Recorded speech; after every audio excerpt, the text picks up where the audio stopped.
In today's video, I'm going to teach you how to add a new user in Pipedrive. By the end, you'll know exactly how to invite a teammate, choose the right access for them, and get them up and running without any confusion.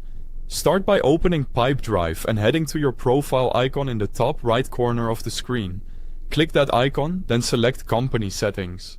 This is where all organization level controls live.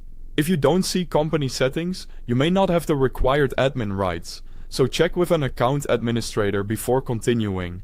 Once you're in company settings, look to the left-hand sidebar and open Manage Users.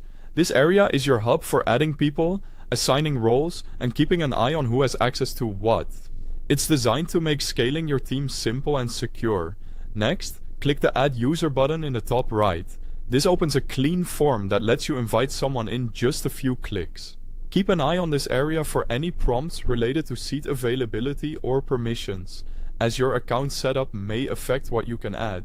Now enter the user's details. Type their name as you'd like it to appear in Pipedrive, and add their email address carefully. This is important because the invitation goes straight to that email. Use a current, work-approved address to avoid delays, and double-check for typos before moving on. After that, assign permissions. Choose the appropriate permission set, such as deals or global, to define what actions the new user can take.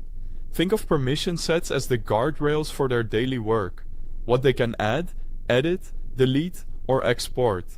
Then select a visibility group to control who and what they can see across your account. This helps protect sensitive data while ensuring the person has access to the information they need to do their job effectively.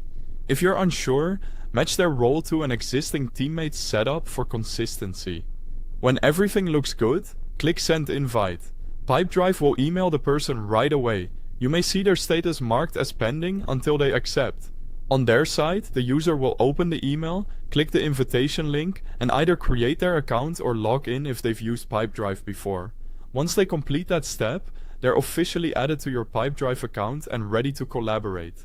And that's it. You've successfully added a new user to Pipedrive, set the right access, and sent the invitation. Thanks for watching.